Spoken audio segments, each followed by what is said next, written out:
Mesdames, Messieurs, bonjour et surtout merci d'être encore en direct sur Info TV. Nous sommes vendredi et nous serons essentiellement relax. Nous serons relax mais nous continuerons à faire ce pourquoi nous sommes payés, c'est-à-dire vous donner l'information, rien que l'information et toute l'information. 10h, 11h52, les presque 2 heures de temps les plus intenses en télévision. C'est une autre manière de faire la télévision. Espace Mini restera dans votre programme, le triptyque restera le même.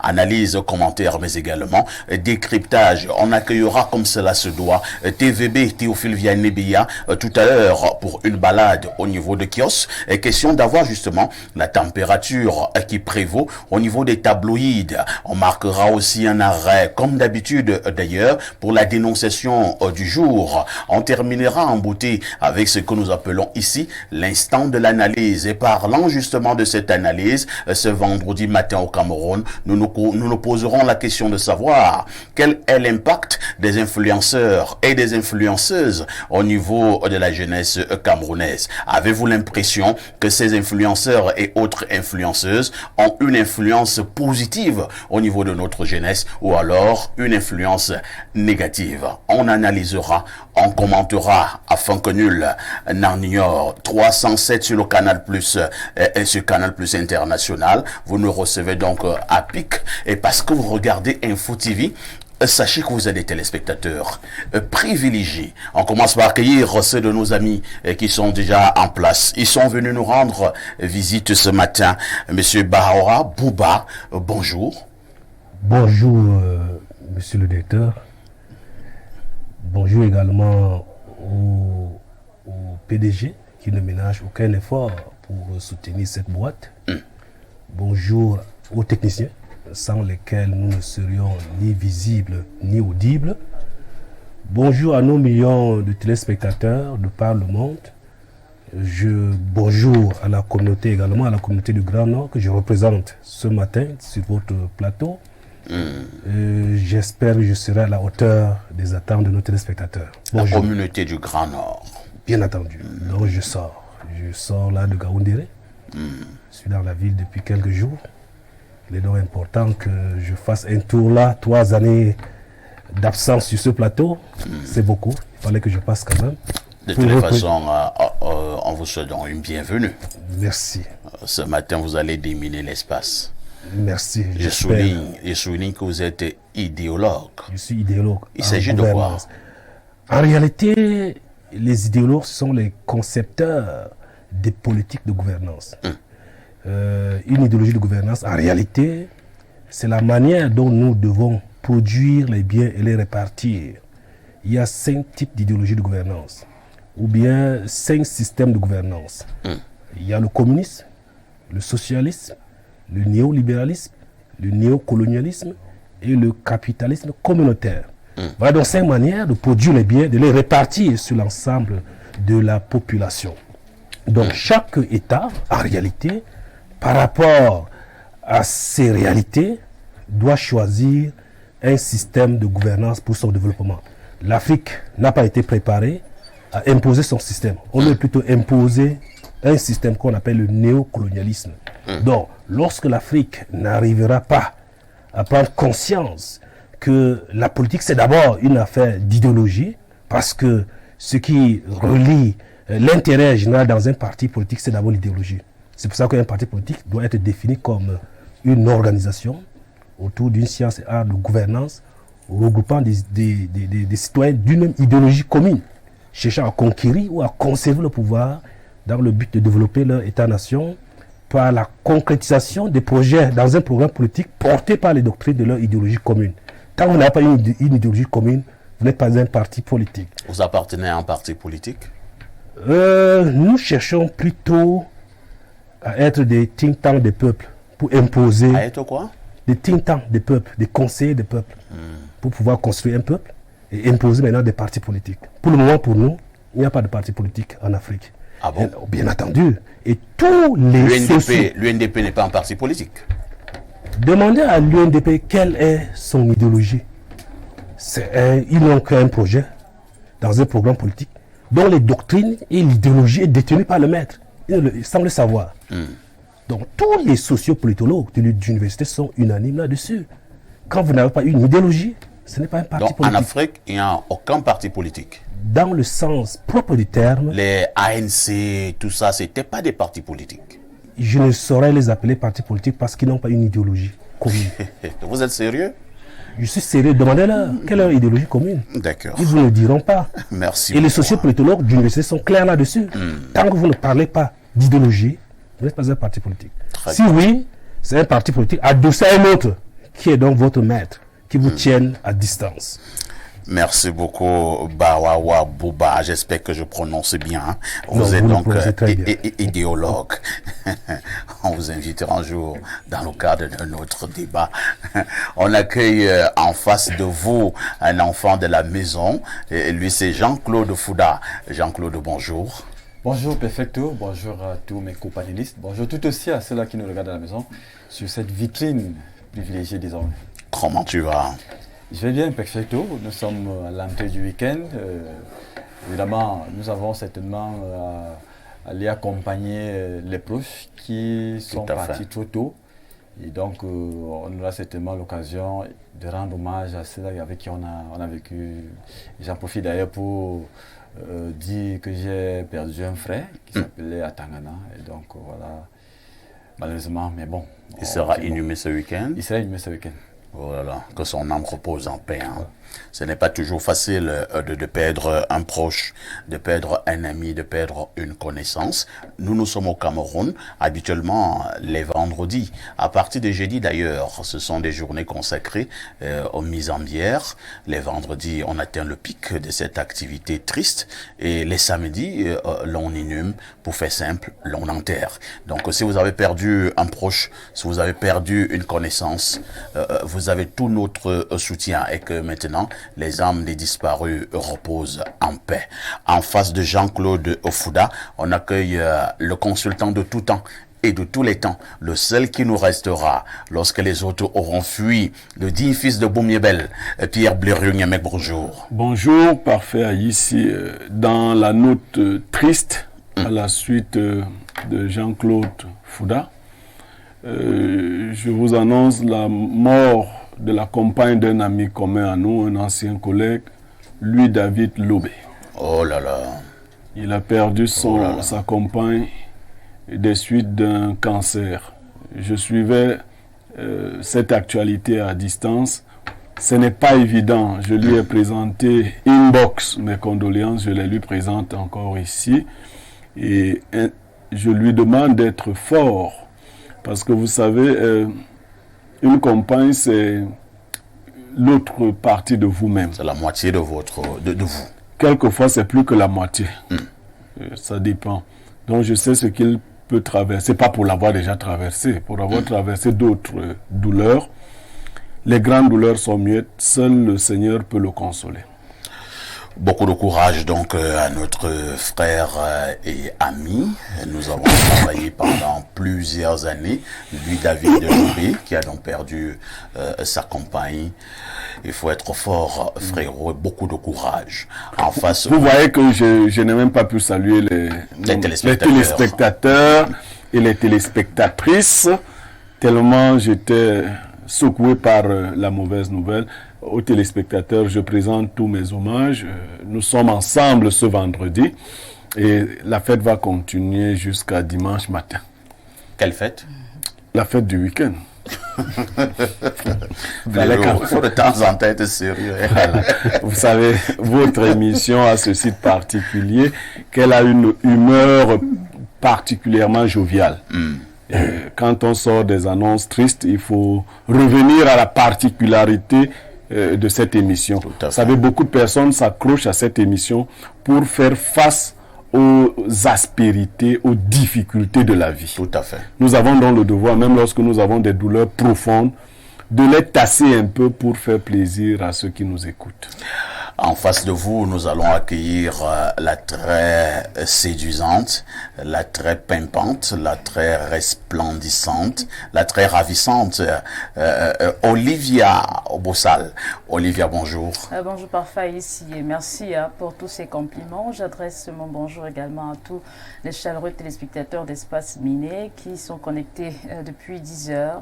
Je vous souhaite, pour emprunter l'expression à Pierre Biro-Niemek, une bonne fête du week-end, du moins jusqu'à dimanche prochain. D'accord. Olivia Bossal est donc une enfant de la maison, journaliste à Info TV. Vous aurez à faire quelque chose de particulier ce week-end, Olivia? Bon, ce week-end, je n'ai pas encore été programmée à la rédaction, mais ce que je sais, c'est que tout à l'heure, je vais aller à un reportage et puis je veux... Pierre Biro a parlé tout à l'heure d'un décès. Oui. Je souhaite dire ici la rédaction ce soir va se focaliser sur un sujet assez particulier qui est celui de l'entretien des cimetières, voilà. Et c'est la problématique à résoudre. En fait, la problématique est celle de savoir le respect que nous autres vivants accordons à nos morts en fait. Vous irez au cimetière? Oui, au cimetière. C'est Catherine Abba qui va faire le reportage. Elle va faire immersion dans les cimetières. Donc, vous irez rendre visite aux fantômes. Aux fantômes. Après les cercueils. Ce sont des endroits bizarres. Hein. Très bizarres. Mais pourquoi votre rédaction est de plus en plus funeste? Non, en fait, parfois, ce sont des sujets qui intéressent. Vous savez que hier ou avant-hier, c'était des cercueils. Effectivement. Aujourd'hui, vous irez dans les cimetières. Vous restez dans le champ sémantique des cadavres. Plus ou moins, papa, ici. Du moment où ça intéresse et que ça peut aider la société. De toutes les façons, j'aime toujours rappeler quelque chose lorsque nous nous moquons de ceux qui sont morts. Hein. Je dis souvent qu'il est écrit à l'entrée d'un grand cimetière. C'est un message que les fantômes envoient à nous autres vivants. Hier, nous étions comme vous. Demain, vous serez comme nous. Lorsque nous avons dit cela, nous marquons la première touche pause et c'est pour prendre un verre d'eau.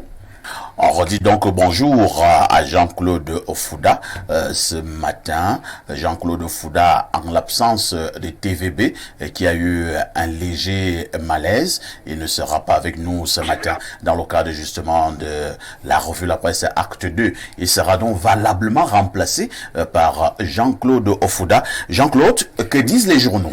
Les journaux ce matin, parfait, ici, nous rentrons directement par Info Matin de Dieu de 9h de ce jour qui parle de malgouvernance en grande vitrine. Marie-Rose Messi en pleine mafia, c'est donc la question posée sur la grande vitrine de Info Matin de ce jour. Et le journal de poursuivre, la patronne de la société de recouvrement des créances est fortement suspectée de piller la maison. Les fonds qu'on dit à cet effet détournés à travers des prête-noms seraient dissimulés dans plusieurs comptes bancaires logés à l'étranger, notamment en Afrique de l'Ouest et l'Europe et bien entendu quelques paradis fiscaux. Mais le journal Le Jour de ce jour choisit plutôt de se lever sur son excellence Philippe Van Damme avec en grande vitrine la citation « Les adversaires politiques ne sont pas des ennemis de l'État », déclare donc son excellence Philippe Van Damme. L'ambassadeur poursuit le journal Le Jour, chef de la délégation de l'Union européenne au Cameroun et pour la Guinée équatoriale, aborde tous les dossiers qui ont marqué ces 3 dernières années la relation entre le Cameroun et l'Union européenne. L'interview donc dans les colonnes du journal Le Jour en page 4 et 5 et en petite vitrine donc de Le Jour qui s'intéresse à la CAN U17. Les Lionceaux ratent leur entrée. C'est donc la petite vitrine choisie ce matin par Le Jour. Pour le premier match de poule poursuit le journal, les champions en titre ont été battus 0 but contre 2 par les Aiglons du Mali. C'était donc hier en Algérie. Une formation qui est donc reprise pratiquement dans les mutations de ce matin qui parle donc de football. Et cette fois-là, il s'agit de remontada de la violence sur les stades. Des échauffourées, précise le journal, ont été enregistrées ici et là au cours des rencontres de championnats professionnels. Comment sortir de la spirale? Les réponses sont certainement dans les colonnes de mutation de ce jour. En page 11, nous quittons évidemment mutation de ce jour pour retrouver Cameroun Tribune, le journal à capitaux publics. Formation des formateurs choisis donc en grande vitrine, le Cameroun Tribune Paul Biya fixe le cap et poursuit. Un décret présidentiel signé hier crée le Centre national de formation des formateurs et de développement des programmes chargés, entre autres, de promouvoir des techniques de pointe dans le domaine de la formation professionnelle au Cameroun. Les tenants et aboutissants sont bel et bien contenus dans les colonnes du journal La Capitale publique. Nous poursuivons avec Émergence de ce jour qui parle plutôt des sécurités alimentaires aiguës. Plus de 3 millions de Camerounais concernés. C'est donc la grande vitrine choisie ce jour par Émergence. Vous pouvez d'ailleurs apprécier ces images donc mises en exergue, les denrées alimentaires, plantains, autres qui de plus en plus prennent donc du prix sur le marché. Et de Guardian Post qui revient aussi sur cette information, parlant cette fois-là de quelques localités donc qui sont naturellement frappées de crises alimentaires. Évidemment, le ministère du Commerce qui est donc à pied d'œuvre pour essayer naturellement de stabiliser les prix de ce côté-là. De quoi est-ce qu'il s'agit en réalité? Allez donc parcourir les colonnes de Guardian Post de ce jour que nous quittons pour retrouver l'info à chaud. L'info à chaud, lui, vient plutôt camper sur le département d'une camp dans le littoral. L'État retire 90 titres fonciers. C'est donc contenu en page 3 de ce jour. Il vous souvient certainement que la crise actuelle est certainement sur le foncier. Nous poursuivons après l'info à chaud avec l'aide du Sahel de ce jour qui s'ouvre sur le nord avec plus de 121 milliards de francs CFA pour le projet Viva Bonheur, un projet qui vise naturellement à rentabiliser cette partie du pays avec 121 milliards de francs CFA. Oui, c'est la question naturellement de viabiliser quelques milliers d'hectares de ce côté.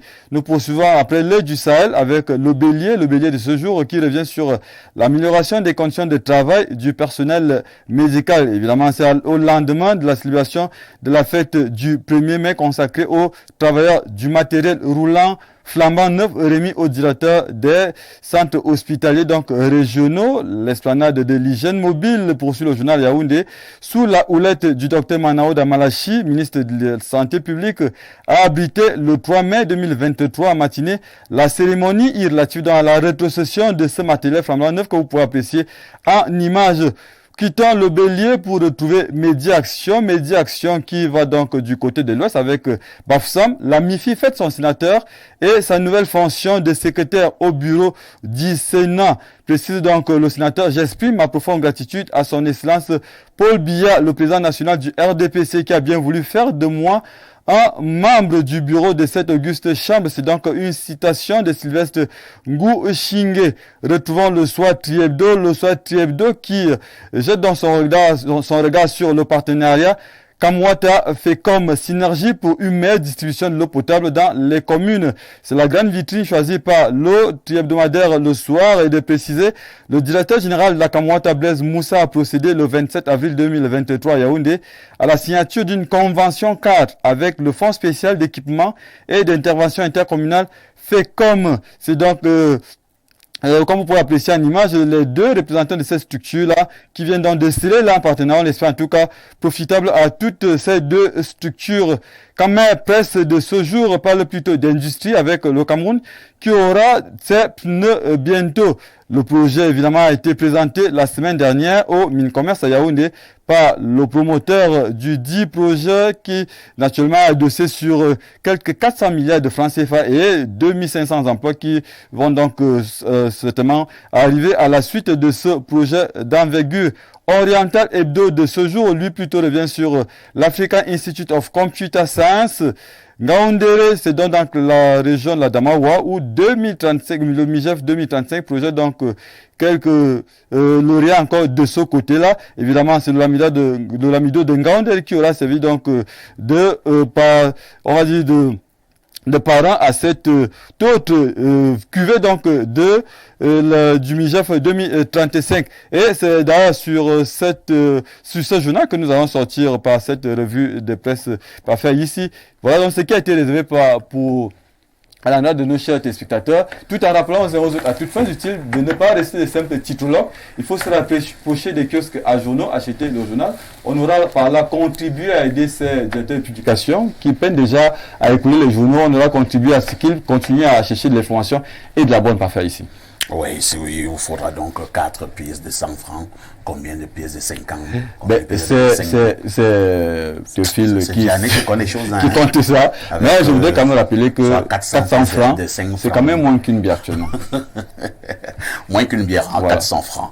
Jean-Claude, vous allez d'ailleurs rester avec nous, mais vous allez donc nous dire également le fait saillant que nous allons développer aux 20h et aux 19h ce soir. C'est vrai que Olivier a commencé déjà à nous en parler. Je ne sais pas si c'est le même fait saillant. Bien entendu. C'est le même fait saillant. C'est le même fait saillant parce qu'il s'agit bien de la rédaction et comme vous faites bien de le signaler, les éditions de journaux du 19h en anglais puis le 20h prévoient de jeter un coup d'œil sur l'entretien des cimetières dans la ville de Yaoundé.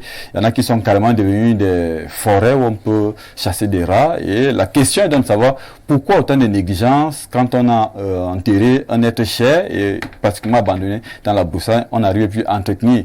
C'est donc le regard... On te dira que les morts sont morts. Ben, il y en a qui le disent. Autre chose. Donc voilà, on va jeter... Jean-Claude, on te balance dans un trou quelque part et on oublie. On oublie et puis on est mort. Si tu avais une belle femme, on commence à la courtiser. Par exemple, donc on va évidemment faire le constat ce jeu de ces cimetières-là qui sont donc pratiquement abandonnés. Il y a aussi la série sur la problématique sur les routes donc la capitale qui sont plutôt mal entretenues avec le calvaire sans cesse des populations. Et cette fois-là, Info TV va donc se diriger du côté du tronçon Fécom et la chapelle Mimboman où il est pratiquement impossible de circuler de ce côté-là. C'est pratiquement des piscines à ciel ouvert de ce côté-là. Et donc, on espère tout simplement que la suite donc du passage d'Info TV, parce qu'on a vu par le passé quelques tronçons quand même qui ont réussi à trouver solution. On espère tout simplement que après que Info TV soit passé de ce côté-là, il y en aura qui auront certainement quelques solutions. Et puis, autre fait, nous sommes donc à la journée internationale des sages-femmes.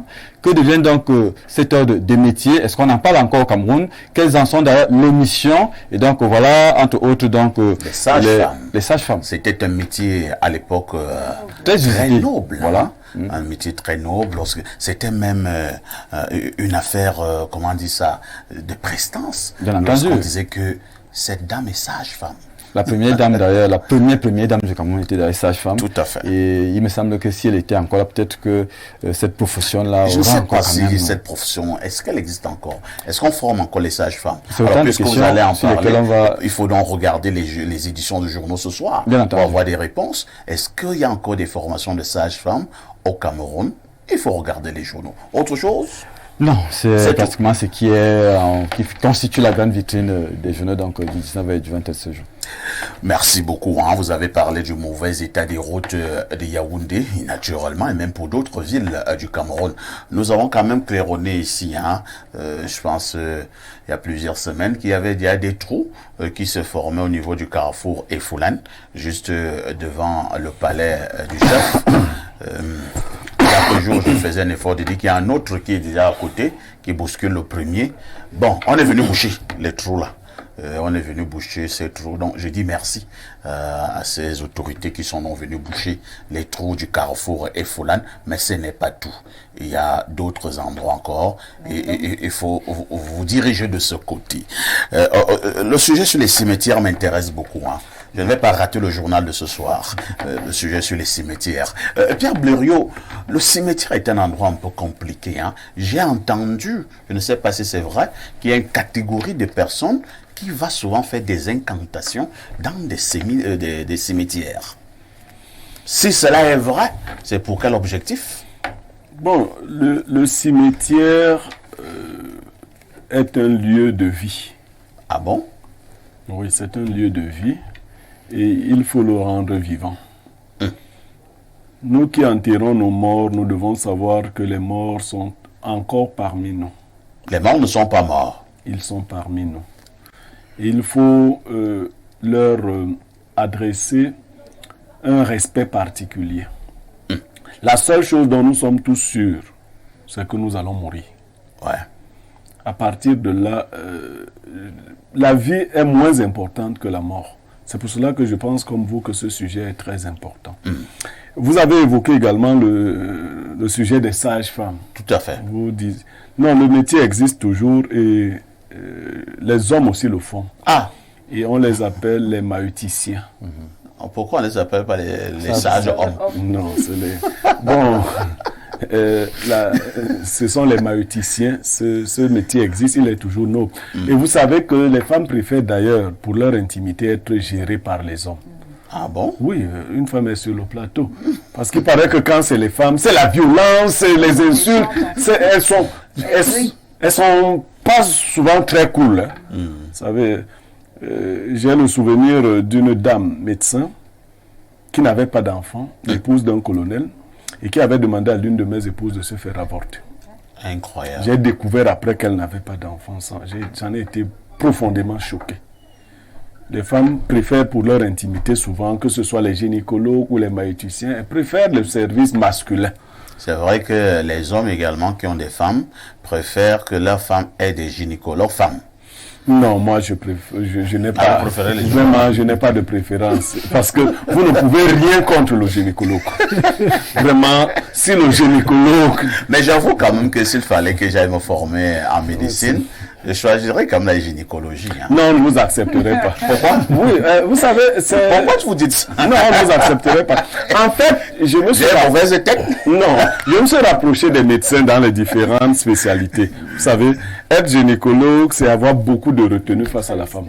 Beaucoup de retenue. Et moi, je n'en ai pas. Non, on va vous tester. On va vous mettre... Non, on vous met dans une salle avec des... Non, vous êtes terrible. Je suis ici. On a la télé. Dès qu'on vous met dans une salle pleine de femmes nues, ouais. Et on t'observe. Et que votre pantalon gonfle, on dit, bon, vraiment, celui-ci, mis de côté, tu seras autre chose. Il va violer toutes les patientes. Non, on dit non, vraiment, on te met de côté. Non, on va t'orienter par la chirurgie. On va dire chirurgien. Même comme en chirurgie, bien évidemment aussi. Il y a quelqu'un qui nous disait que, parlant des femmes aussi, qui aiment voir la nudité des hommes, que mais les infirmières là, vous pouvez même percer le pantalon pour nous injecter. Pourquoi toujours nous demander d'enlever le pantalon, hein? C'est vrai qu'un ami m'avait raconté une histoire. Hein. Il était encore jeune, il avait à peine 23-24 ans. Il avait eu ce qu'on appelle vulgairement une IST, une infection sexuellement transmissible. Il va donc à l'hôpital, c'est à l'hôpital central. Et c'est une jeune infirmière qui est donc censée lui faire le prélèvement, comme ils appellent de ce côté-là. Et la jeune infirmière, laborantin, elle-même également était dans les 22 ans et très jolie. Il demande au bonhomme de faire baisser son pantalon, ce que le monsieur fait. Il dit, fais baisser le slip. Bon, le monsieur, il est gêné quand même, il était très gêné. Il le fait. Bon, pour ceux qui ont déjà vu leur faire le prélèvement à un homme, c'est très amusant. Elle dit, je ne sais pas, ils ont d'abord un long truc. Oui, une petite, comme une longue aiguille lors de Covid-19. Voilà. Et la dame, donc la jeune dame, se saisit de l'instrument de travail, l'appareil génital du jeune garçon. Et du coup, le jeune garçon, par là-bas en bas, ça a réagi brutalement. Et la jeune dame lui dit, c'est quoi ça? Après, le garçon dit, ce n'est pas moi. Il a dit, sors. Tu reviens dans 20 minutes. Si tu fais encore ça, tu vois. Le gars est sorti. Il me dit que il a commencé à penser au deuil. Quand sa mère était morte, son frère était mort d'accident. Voilà. Des choses très tristes. Donc quand la dame faisait encore ces choses-là pour le prélèvement, il pensait seulement au deuil. Ouais, ces choses-là. Sa mère était morte. Il l'a laissé orphelin. Elle avait 2 ans. Voilà. Elle était très professionnelle. J'ai tellement ri. De toutes les façons, quelques faits saillants nous intéressent également ce matin. Je vais d'abord passer la parole à Bouba. Bouba, ça va dans tous les sens finalement au niveau de notre football. Nos U17 ont encore été tenus en échec hier, battus par les Aiglons du Mali, 2-0. Même si les chances de qualification restent plus ou moins intactes. Il faut également dire que Rigobert Sombahanak, vous le connaissez, Bouba? Oui, voilà, le grand Rigaud.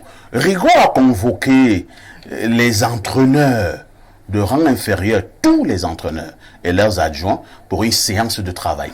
Rigaud leur a dit qu'il faut, en fond de jeu des équipes nationales de football, et beaucoup estiment que Rigaud en fait un peu trop. Entre-temps, lui-même, ses résultats ne sont pas parlants. Et que fait finalement dans le DTN, le directeur technique national, qui actuellement se trouve en séminaire du côté de l'Algérie? Vous pouvez réagir à ces deux sujets? C'est vrai que le football n'est pas mon sport préféré. Vous préférez parler de politique? Bien entendu. Mais... il y a la politique du sport. Il y a la politique du sport. D'accord.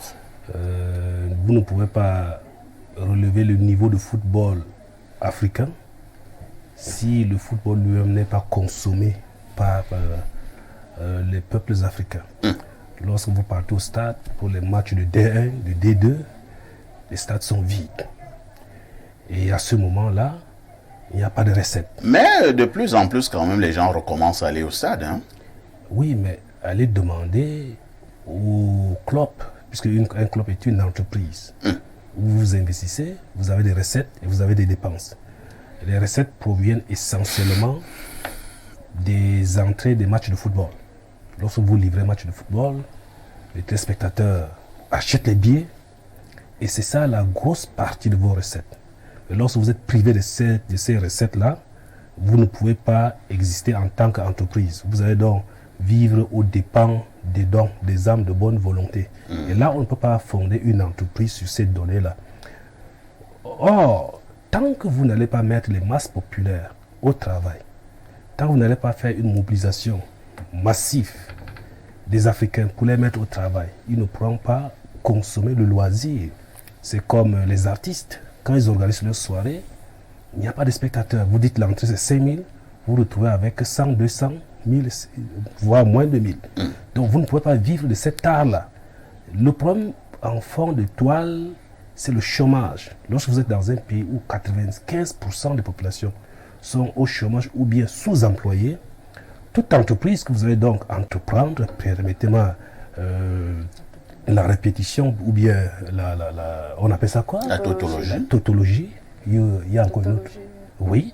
Alors, vous ne pouvez pas réussir. Il faut d'abord mobiliser les masses populaires, créer des emplois massifs pour qu'il y ait la consommation en football, la consommation en jeux de loisirs. Et c'est là où vous pouvez donc développer un pays. Dans le cas espèce, tant que vous n'aurez pas des spectateurs Très bien. au stade, nos footballs ne peut pas briller comme celui des Européens ou bien des Américains. D'accord. Merci beaucoup, Monsieur Bouba. Jean-Claude Ofouda, quel commentaire posez-vous sur l'acte que vient de poser le grand Rigaud, le coach, le sélectionneur des Lions Indomptables, qui a donc convoqué tous les autres coachs de rang inférieur et leurs adjoints pour une séance de travail. Rigaud a décidé de leur inculquer les bases de jeu, les stratégies et tout ce qui va avec. Alors, j'ai fait juste le constat... Rigaud est devenu très sérieux. Rien ne sera plus comme avant. Oui, mais sauf qu'il est devenu sérieux, il me semble, sauf erreur de ma part, qu'il est dans le rôle de quelqu'un d'autre. Il me semble qu'il y a une direction technique nationale et à qui cette charge-là incombe de convoquer les autres sélectionneurs, bâtir un fond de jeu. Du coup, j'ai plutôt l'impression que Rigaud va là prêcher sur un autre stade qui n'est pas le sien. Bon, l'idée est bonne en réalité, faire venir les autres sélectionneurs, encore que lui-même, il s'est prononcé là-dessus en disant que, étant donné qu'il est le sélectionneur et tout le reste, manager sélectionneur, il a évidemment le regard sur toutes les sélections nationales. Qui lui a dit ça? Enfin, c'est lui-même qui dit ça. Ah, d'accord. Voilà. Donc, j'estime quand même que si lui fait ce travail-là, que devient donc la DTN? La DTN. Bon, maintenant, le travail qui lui incombe à lui, est-ce qu'il est vraiment, je dis, auréolé de réussite au point de servir d'école aux autres? Ça, j'en doute un peu. Et donc, c'est quand j'ai même le grand Rigaud. On va faire ici que, définitivement, le grand Rigaud brille plutôt par des insolites, des boutades. Des insolites, comment? Quelqu'un parle de la stratégie de jeu, vous appelez ça insolite? Ça encore, il faudrait peut-être qu'il donne encore matière à moudre à la presse, des choux gras, certainement pour nous sortir encore une autre citation. Donc vraiment, c'est quand même assez étonnant. Merci beaucoup. Hein. Okay. Olivier, je vois que Jean-Claude est même fatigué de parler de ce sujet. Olivier Bossal, les Lions Indomptables finalement ne gagnent plus rien. Hein. on a l'impression que la malchance qui a commencé au niveau des aînés continue au niveau des cadets. Les U17 ont été tenus en échec hier face aux Aiglons du Mali au niveau de la poule. Maintenant, le Mali est premier avec 6 points.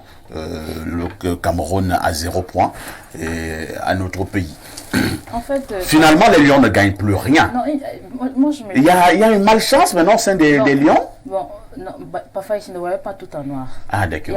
C'est pas de la malchance. Okay. C'est juste que le football camerounais a un réel problème. Un problème profond. Celui du management déjà. C'est-à-dire que tout à l'heure, Jean-Claude l'évoquait encore, son Manac qui va jouer les rôles du DTN et tout le reste. Donc il y a tout, son Diquin, je ne vais pas comprendre, son Diquin, il est le grand coach, le coach des Lions. Et donc il est le patron de tous les coachs. Et donc il peut les appeler pour une séance de travail pour leur donner des orientations sur le fond des jeux de leurs équipes. Moi je me dis que s'il se fait appeler grand coach, il faut qu'il y ait des résultats. Ne dit-on pas qu'on il a gagné contre le Brésil? À tout hasard. Moi, j'appelle ça à tout hasard. Avant de gagner contre le Brésil, quelles ont été les performances précédentes? Pas extraordinaire. Il est en ballottage très défavorable pour la qualification de la CAN. Je ne suis même pas sûr qu'on ira. La CAN qui part, en fait, elle est en train de partir. La CAN qui part, de très inspirées personnes ont sorti. La Candigo. La Candigo. Donc, il y a ce problème de management. Il y a ce problème de méritocratie. Est-ce qu'on a les aptitudes? Quand vous prenez un manager comme un sélectionneur ou alors un entraîneur comme Rigobert Soma, c'est mon ami, hein. Moi j'ai aucun problème. Lui-même c'est mon ami. Sauf que je suis en toute objectivité. Il faut prendre quelqu'un qui peut a priori répondre aux besoins du football camerounais en ce moment. Mais il répond aux besoins du football camerounais. De mon point de vue, non. Sauf si c'est comme Jean-Claude l'a dit. En Europe. Parfait ici. Il a été un très grand joueur. Parfois ici, quand vous allez à l'école, oui, vous vous faites former 3 ans de journalisme. Quand vous sortez, vous êtes incapable de rédiger une brève. Parfois ici, vous avez 5 ans d'expérience. Quand on vous dit rédiger une brève, déjà vous ne savez pas dissocier entre le compte rendu ou le reportage. C'est que la formation a été biaisée. La formation a été biaisée. Et en d'autres termes, vous êtes un mauvais journaliste. Maintenant, est-ce que je vais devoir accuser le professeur? Non, c'est que c'est moi qui suis mauvais. Parce que je ne me suis pas bien fait former. Vous voyez un peu. Donc, c'est ce problème-là qu'a monsieur le sélectionneur, manager et tout ce qui va avec. Il a fait des études, c'est vrai. Mais est-ce que ces études-là produisent les résultats attendus? Non, de mon point de vue. De toutes les façons, le débat est donc lancé. Le nouveau DTN s'appelle Angelbert Mbarga. Oui. Il est maintenant en séminaire du côté de l'Algérie. Et Rigaud a choisi ce moment-là pour convoquer les coachs. Je ne sais pas comment Angelbert Mbarga va regarder Rigaud quand il rentrera. Je vous dis qu'il y aura un duel. Je suis sûr qu'Angelbert Mbarga n'est pas content. Alors, Blaireau, moi je vous suggère de commenter l'actualité sur le Cameroun qui aura ses nouveaux pneus. Sauf si vous... un Blaireau. Vous commentez sur le Cameroun qui aura bientôt ses nouveaux pneus. C'est un projet de 400 milliards. Je suis très triste parce que j'ai grandi dans la ville d'Edia. Et quand je le dis, ceux qui ont connu la défunte Selucam, un immense projet. Tout à fait. Qui devait nous libérer l'Afrique centrale de ce problème de papier et autres. On a tué la Selucam. Il y a un embryon de société qui était aussi aidé à la Lucam, qui est en train de mourir. Je suis au regret de constater qu'en 2023, les Camerounais puissent se vanter d'avoir un jour les pneus. Les simples pneus. Les pneus c'est une affaire de En termes d'industrie, nous n'avons pas eu l'idée d'industrialiser ce pays, malheureusement. Donc ça ne peut pas être un motif de fierté. On aura les pneus. Le Cameroun aura ses pneus. Au moment où certains pays africains fabriquent des véhicules. Non, quand le Nigeria voisin entend ça, que les Camerounais se vantent. Ils vont nous regarder comment? Comment ils nous regardent? Le caoutchouc, nous avons des sociétés qui transforment. Nous avons tout pour produire ce genre de choses sur place. Malheureusement, la volonté politique manque cruellement. Donc, on se vante donc comme un enfant qui a une œuf fort. Il dit, ou bien il est le premier des échoués. Il dit, voilà, il a une œuf fort. Donc, nous avons un œuf fort, malheureusement. Merci, de toutes les façons, bienvenue donc à cette usine qui fabriquera les pneus au Cameroun. Je me rappelle également, il y a pratiquement près de 10 ans, on nous faisait comprendre qu'il y a une société, elle devait être turque, qui devait venir fabriquer des véhicules au Cameroun. Je ne sais pas ce qu'est devenu ce grand projet. On essaiera de lancer une enquête dessus. Lorsque nous avons dit cela, nous prenons un autre verre d'eau. C'est l'instant de la dénonciation, ce fait de société qui vous énerve dans votre quartier, dans votre localité, dans votre pays, à notre niveau. Nous nous donnons le devoir de le poser sur la table. Question de proposer quelques esquisses de solutions. Bernardo Basson n'est pas là ce matin pour la dénonciation, mais notre dénonciation, elle se produira toujours. Pierre Blériot, la dénonciation de ce matin. Ce matin, parfait, ici, nous dénonçons l'usage abusif du téléphone portable. Vous voyez des gens qui traversent la chaussée en appelant au téléphone, qui conduisent les véhicules en envoyant les textos, des gens qui sont reçus en audience en appelant au téléphone, des gens qui sont en relation, comment vous appelez ça, dans une rencontre amoureuse, un rendez-vous galant, et qui passent tout leur temps au téléphone. L'usage abusif du téléphone. Ceux qui ont créé cet instrument nous ont dit quand est-ce qu'il fallait et comment il fallait l'utiliser. Chez nous, c'est devenu, on a appelé ça à un moment donné, génération tête baissée. Aujourd'hui, ça va de mal en pis. À tous les niveaux, vous rencontrez des responsables qui sont ensemble et qui ne se parlent pas parce que tout le monde est au téléphone. Nous voulons donc dénoncer aujourd'hui l'usage abusif du téléphone. L'usage abusif du téléphone est donc dénoncé ce matin en direct sur Espace Minet. Je commence par vous, Mr. Bouba. Ça devient un phénomène de société. Les enfants sont même abandonnés à la maison. Les marmites brûlent au feu à la cuisine parce que maman est au téléphone. Elle est sur WhatsApp, on ne sait trop avec qui. Même lorsque vous allez vous coucher. C'est-à-dire, un homme et sa femme sont couchés sur le même lit. Ils se tournent le dos. Madame est sur WhatsApp. Monsieur est sur WhatsApp de l'autre côté. Votre commentaire? Écoutez, nous sommes dans un village planétaire. Le monde est devenu un village planétaire. Le téléphone est donc cet élément-là de connexion aujourd'hui. Le téléphone a remplacé la chaîne de la télévision à la maison. Le téléphone a remplacé le livre. Parce que si vous voulez étudier, vous n'avez plus besoin d'un livre. Vous y allez, vous avez donc les dictionnaires. Le téléphone a remplacé tout ce que nous désirons. La calculatrice, la torche, tout ce qu'on a, dont on a besoin, se retrouve sur Google, sur Internet, dans Phoenix, les informations. Pour nous, par exemple, qui œuvrons beaucoup plus dans le domaine politique, si vous n'êtes pas tous les jours dans Phoenix, c'est très difficile que vous soyez au pas. Et si vous n'êtes pas assis devant plusieurs chaînes de télévision, vous ne serez pas au pas. Donc déjà, il y a cette pression sur nous pour vivre dans ce monde planétaire. Mais maintenant, c'est à chacun de savoir équilibrer sa présence dans son téléphone et les activités qui sont les siennes.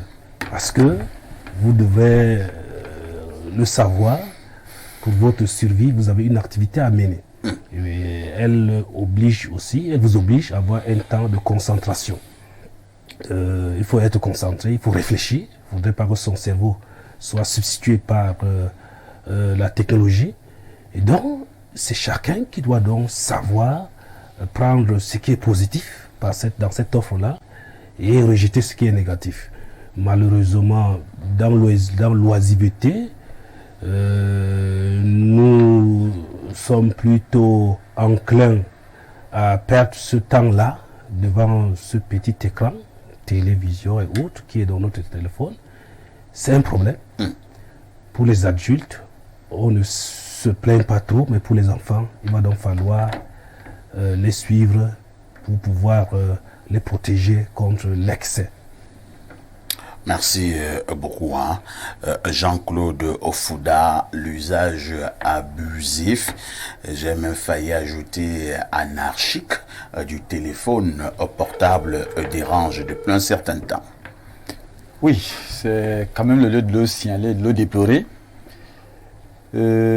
C'est pratiquement les mots MAUX du 21e siècle, malheureusement. C'est vrai que dans notre pays, on en fait un peu trop. Et l'excès nuit en toute chose en réalité. Il faudrait peut-être que c'est sur une autodiscipline qu'on pourra réguler. Et je reviens, il y a une anecdote qui me revient au niveau d'un Como, le tronçon Eldorado à l'époque. Il y a deux amis qui se séparent. Et puis, chacun va de son côté. Il y a un qui enfile son casque et puis il écoute la musique à tue-tête. Et l'autre se rend compte qu'il y a un camion qui fonce vers lui. Oh là là. Il se retourne, il fait des grands signes à son ami qui continue à aller en balançant la tête. Il se précipite pour aller sauver son ami. Et c'est comme ça que le camion réussit à tuer les deux. Vous arrivez là-bas, au niveau du mur du feu fouet. C'est ce camion qui avait justement détruit un bon bout de temps. Le mur était resté cassé. Donc, c'est autant d'images qui, en réalité, peuvent choquer les gens, mais qui devraient quand même ramener les uns les autres à la réalité pour comprendre que il faudrait peut-être qu'on puisse mettre la pédale douce dans tout ce qu'on fait avec excès. Vous voyez, dans des maisons, vous arrivez, le papa il est assis à gauche, la maman est assise à droite. Ils ne se parlent pas. Ils ne se parlent pas. Parfois, ils s'envoient des SMS étant assis l'un à l'autre canapé, puis de l'autre côté. Donc, c'est pratiquement la perversion totale dans toutes les maisons. Mais sauf que c'est pratiquement un peu l'image à un moment donné en Allemagne où c'est chacun qui était de son côté, parce que là-bas on commence à travailler trop tôt. Du coup, vous restez dans une maison, chacun arrive à son tour, il ressort, il fait ce qu'il a fait. On en est déjà pratiquement à ce niveau-là où on ne peut plus échanger entre nous. On peut comprendre encore que les parents peuvent le faire, mais qu'on ne puisse pas communier avec les enfants, ça devient assez difficile. Il y en a qui aujourd'hui ne peuvent même plus inculquer les règles élémentaires, qui ne peuvent pas apprendre la langue maternelle à leurs enfants parce qu'on ne peut pas communiquer. On est tous en train de pianoter sur la console et tout le reste. Donc, c'est assez déplorable. C'est assez déplorable. Il faudrait peut-être que... C'est vrai qu'on le déplore, mais en même temps, on ne fait pas grand-chose pour résoudre le problème. Résoudre le problème. Il y a une journée qui est consacrée pratiquement à rester sans toucher au téléphone. Et c'est à peine. Quelqu'un te dira on se voit le visage, on donne l'impression que c'est pour les autres. Merci beaucoup. Hein. Olivia, de manière claire, cet usage abusif et même anarchique du téléphone a-t-il des conséquences? Oui, l'utilisation abusive du téléphone a des conséquences déjà sur le plan social. Ça éloigne. Ça éloigne. Quand Pierre Biérot citait quelques exemples, il a omis de dire qu'aujourd'hui on ne se rencontre plus. C'est-à-dire si tu as ton frère, tu ne peux plus le voir, aller le rencontrer chez lui parce que vous avez un groupe WhatsApp. C'est là-bas que vous réglez les problèmes de famille. Ou soit tu l'appelles au téléphone. Non, c'est pas pour ça que le blanc a fait le téléphone. Le blanc a fait le téléphone pour que tu puisses appeler ton ami, peut-être ton frère, je sais pas trop, tu l'as pas vu, ça fait assez de temps. Alors oui, bonjour, comment tu vas? Mais ça n'empêche pas que tu ne puisses pas te lever le matin, tu démarres ton véhicule ou que tu empruntes un taxi et que tu partes voir ton frère et tu lui dis, ok mon frère, comment tu vas été ça? Donc, ça ne doit pas, le téléphone n'est pas là pour éloigner. Le téléphone a été conçu pour rapprocher. C'est pourquoi on parle aujourd'hui d'un village planétaire, tout le monde est interconnecté. Tout à fait. Étant au Cameroun, je peux avoir la nouvelle de quelqu'un qui est aux États-Unis, je peux avoir la nouvelle de quelqu'un qui est en Allemagne, etc. Alors, mais cette affaire, Olivia, j'ai parlé tout à l'heure, même en couple, un mari et sa femme, ils sont couchés sur le même lit, ils se tournent le dos, madame est sur WhatsApp, monsieur est sur WhatsApp, et parfois des heures indues. Monsieur, parfois ici, pensez-vous que ce soit le téléphone le problème? Non, moi je ne pense pas. C'est pas le téléphone le problème. C'est quoi le problème? C'est la personne le problème. C'est-à-dire que, vous savez, les Noirs, excusez-moi les termes, l'expression, ont ceci de particulier que ils copient mal.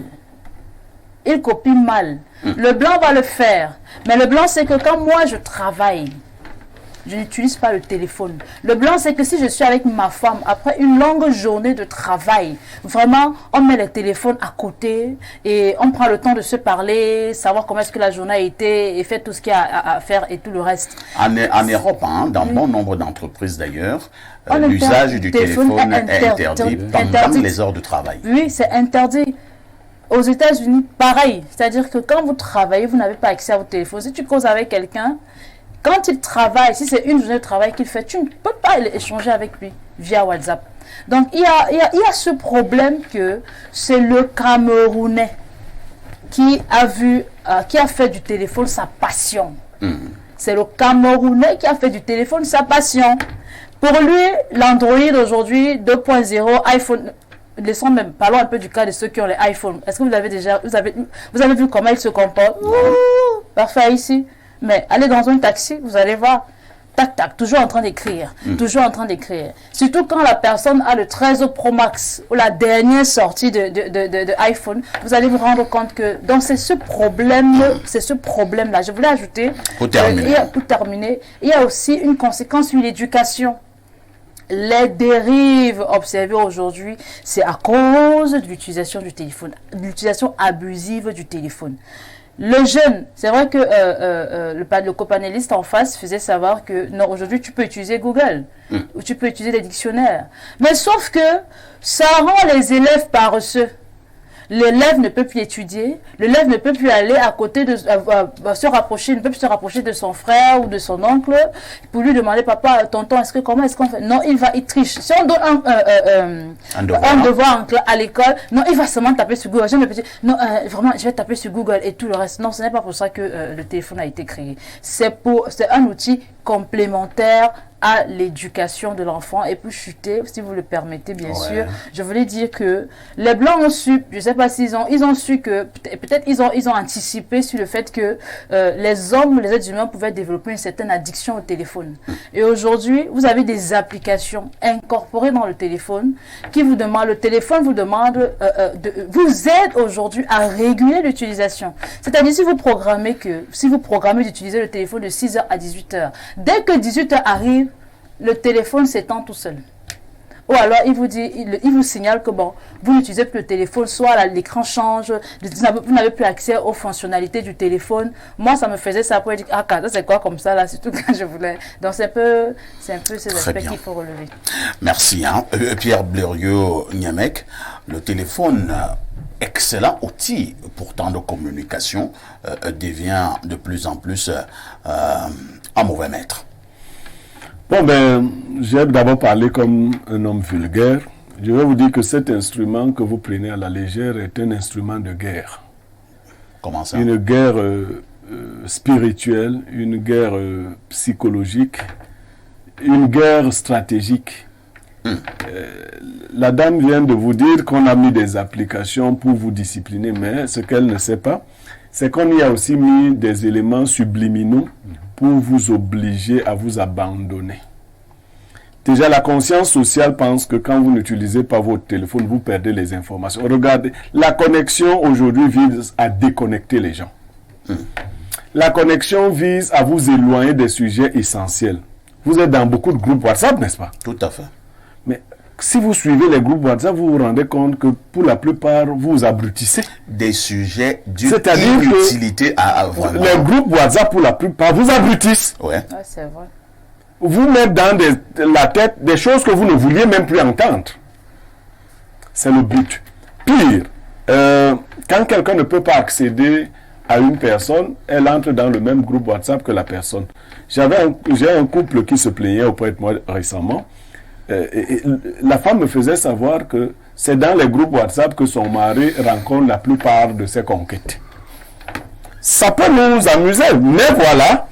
Donc, Mais c'est vrai quand même également, Pierre Blériot, sans toutefois vous interrompre, dans ces groupes WhatsApp là, d'abord, il y a un phénomène. Vous voyez, un beau matin, on vous a intégré dans un groupe.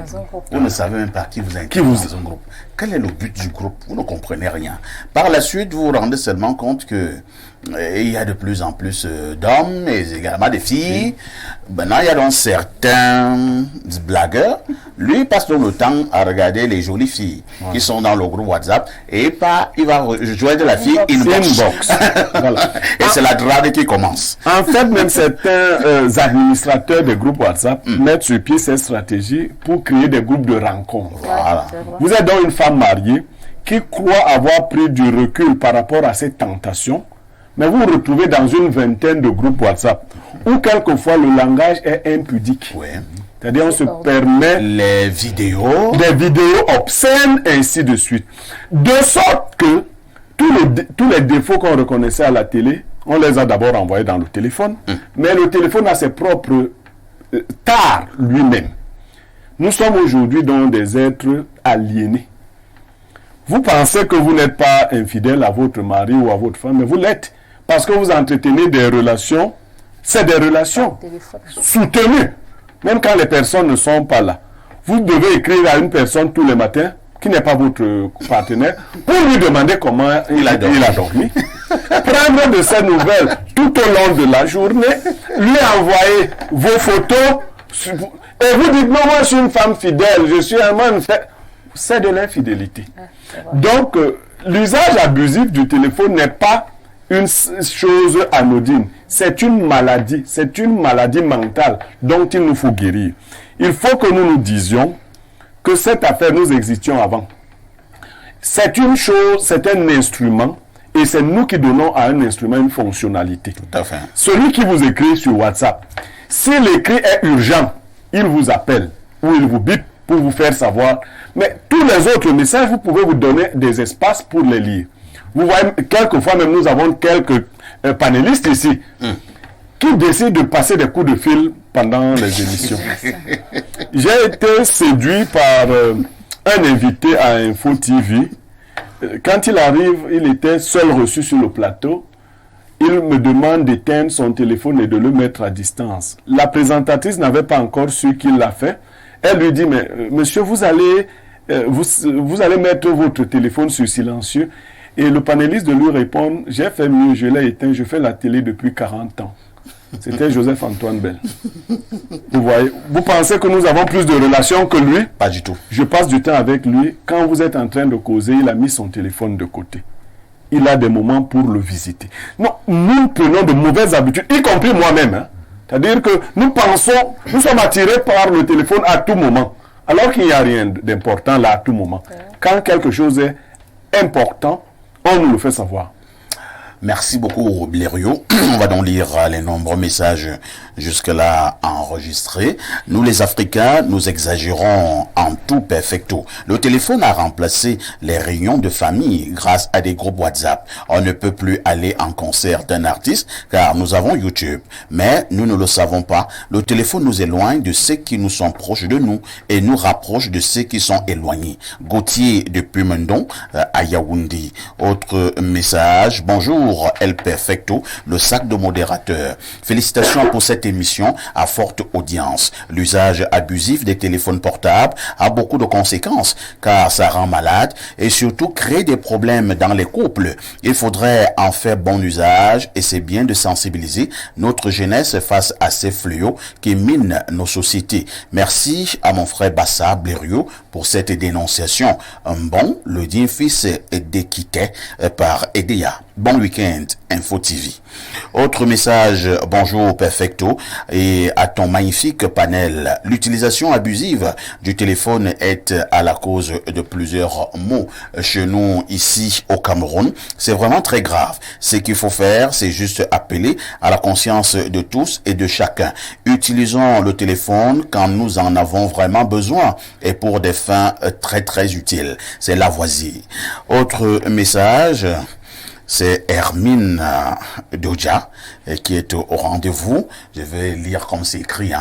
Waouh, parfait. Tu viens de m'arracher un fou rire ce matin avec ton anecdote de l'hôpital. Bien le bonjour à vous sur le plateau, particulièrement à Blériot ce matin. Le football est à l'image du management du Cameroun. En ce moment, tout est mort. Qu'est-ce qui marche? Sauf les influenceurs qui continuent d'influencer, on ne sait qui, là, le proxénétisme et toutes sortes de débauches ont pris le dessus. Dommage, notre beau pays, ça va aller, Dieu nous viendra en aide un jour. Where is Bernardo? Bon week-end à vous, surtout bon vendredi. C'est Hermine Doja. Bernardo est un peu empêché. Il nous retrouvera sans doute lundi. Bonjour monsieur Aïssi, belle émission. Le téléphone aujourd'hui nous a éloignés de nos proches. Nous devons réguler cela. Merci. Autre préoccupation ce matin. Bonjour, parfait, très bonne dénonciation de Blériot. Moi, je pense qu'à la base, le téléphone a été conçu pour rapprocher les personnes et faciliter le travail des individus. Mais on constate que l'homme africain, c'est très mal approprié la notion de réseau social et de l'usage du téléphone. Ce dernier est éloigné de sa réalité, mais il est focus sur le virtuel. Olivia, je t'aime. Oh, mais 5 hectares à Feu Village et une Yaris. Ouais. Donc, le gars... il insiste, il va même jusqu'à persister. Il a ajouté la Yaris sur ça. Il y a 5 hectares et une Yaris. Parce que si je pouvais coller un commentaire à ce message que vous venez de lire. Dernièrement, je suis allé à un reportage là au niveau du centre des handicapés à Etou-Québec. Oui. À peine je suis entrée, il y a des personnes qui m'ont accueilli. Oh, bonjour madame, qu'est-ce que vous faites s'il vous plaît? Salut, certainement ils nous regardent. Salut à toute l'équipe d'Espace Miné, parfois ici le sac de modérateur. Et puis ils me rappellent, on vous suit, oh. Il y en a qui vous disent 5 hectares à feu. Juste pour on a l'impression qu'Olivia est mise à prix. C'est-à-dire que les gens sont en train de proposer des choses. 5 hectares et plus une Yaris. Il y a Pat de Paris qui va certainement aussi encore revenir là à la charge. Bonjour les Bao, prière Blériot. La réaction d'une nécessité est normal. Bon, non, vraiment, ça c'était une affaire d'hier. Mais toi, tu envoies ce message aujourd'hui. On ne peut plus revenir sur ce message-là. Bonjour, parfait Aïssi. L'un des plus grands pièges de l'utilisation du téléphone est le fait de se réveiller le matin et allumer sa connexion Internet. Je vous assure qu'une fois votre connexion allumée, vous risquerez d'y passer près de 2 heures de temps sans vous en rendre compte. Résultat de course, vous perdez en efficacité sur le suivi de votre journée. Herman, depuis à Douala.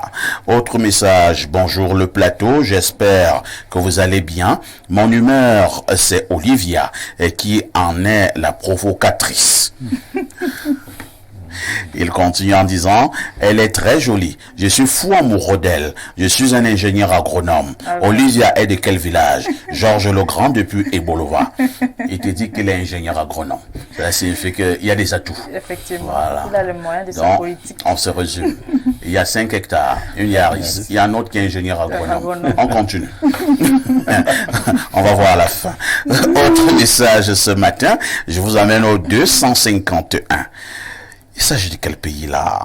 Bonjour parfait, le sac de modérateur est ton panel, très belle émission. Parfait, hier à Santa Lucia, les dames qui servent à la caisse, j'ai été surpris parfait de me faire servir les menus. Parfait, elles touchent l'argent avec les mêmes mains. Bon week-end à vous. C'est Merlin Feuzeux depuis Yaoundé. Vous êtes à Yaoundé mais vous avez un numéro 251. Vous êtes sur roaming apparemment. Autre message, je vous amène au 226, c'est le Burkina Faso. Salut le plateau, message à Niemek, s'il te plaît, ne lance plus de défis à quelqu'un, garde ton sang-froid. C'est Paul depuis Ouaga. Autre message ce jour, je vous ramène au 225. Il s'agit de quel pays là? 225, c'est Abidjan. Oui, c'est la Côte d'Ivoire. Bonjour, El Perfecto de la perfection. Si quelqu'un n'est pas mort avec l'histoire du football, on va pas arrêter de mettre les organes. Quant au téléphone, parlons peu, parlons vrai. Si moi, avec le téléphone, je gagne 10 millions par mois, je dois diminuer juste parce que ça dérange qui? Ma famille se sent bien avec cet argent, donc on peut diluer tout. Acceptons seulement l'affaire de téléphone, s'il vous plaît. Même dans la sorcellerie, il y a des bons sorciers. Pour moi, celui du téléphone est bon. Léo d'Abidjan. Autre message ce matin. Bonjour, remets tonton. Oui, histoire du téléphone si même. Ma mère nous s'est brouillé tout. Ma mère nous a fait brûler toute une marmite au coq à cause du téléphone. J'attendais mon père le jour là en route pour trahir. C'est Raïssa depuis Etourebé. Bonjour, parfait. Ici le sac de modérateur. Voilà les 5 plus beaux métiers du monde. 1. Les goûteurs des chefs d'État. 2. Les acteurs des films adultes. 3. Les footballeurs. 4. Les journalistes. 5. Et surtout, les gynécologues. C'est signé Freud. Incroyable.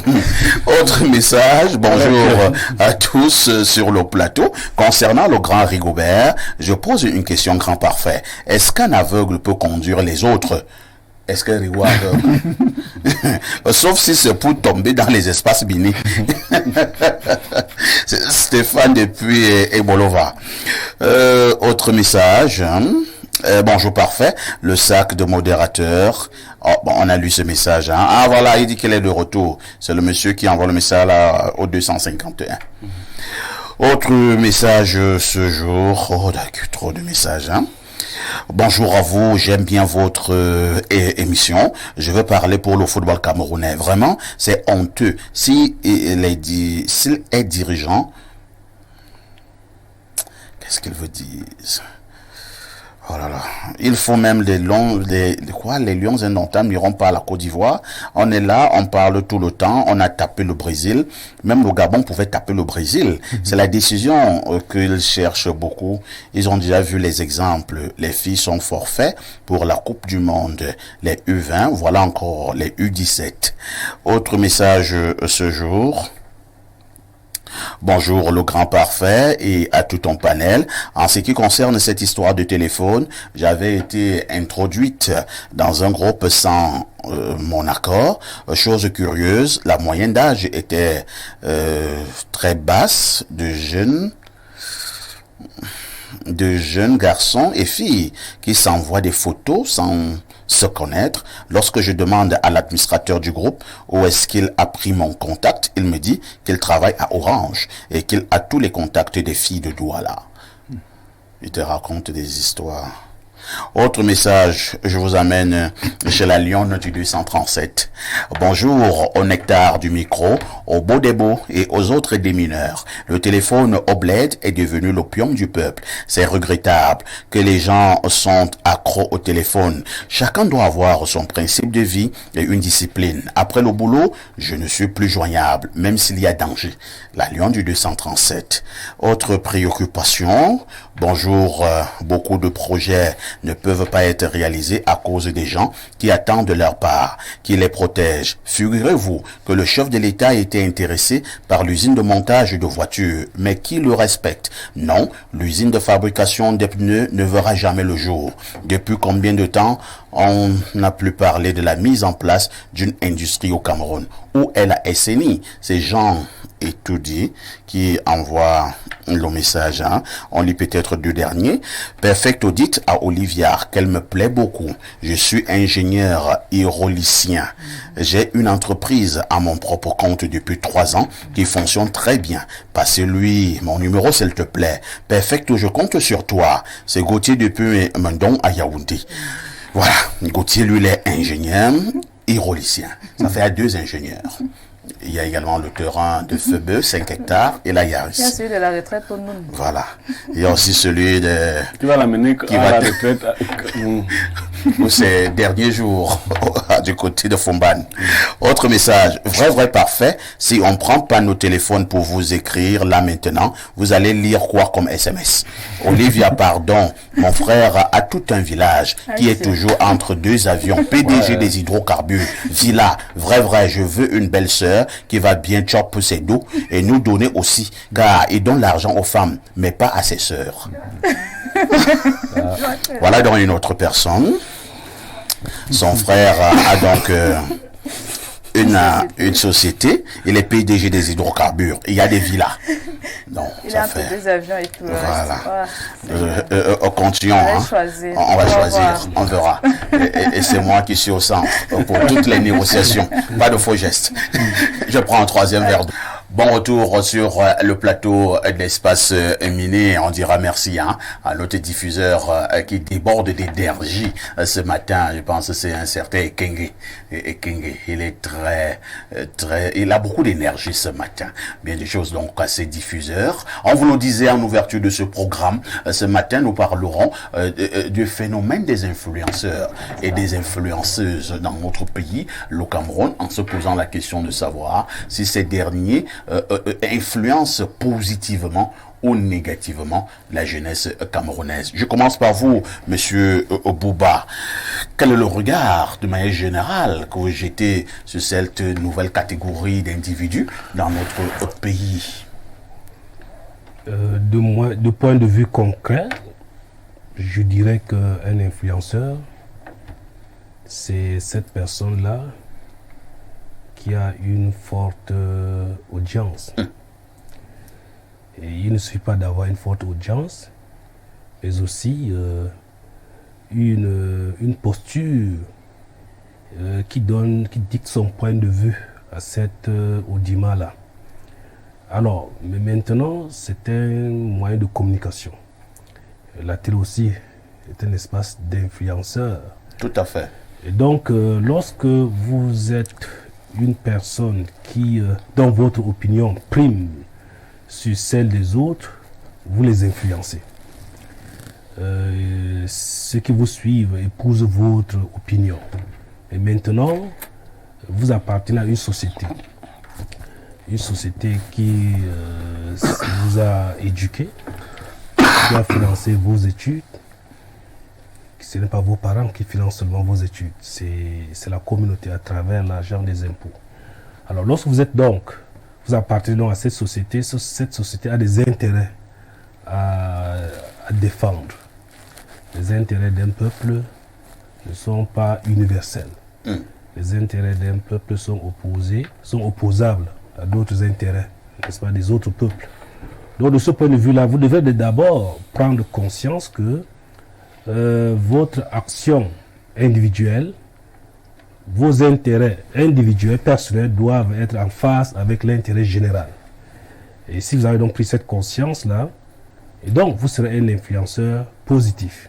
Parce que vous devrez à tout moment poser la question, la société à laquelle j'appartiens, le peuple camerounais qui a financé mes études, dont mon bien-être dépend, est-ce que l'acte que je pose est en phase avec ses intérêts?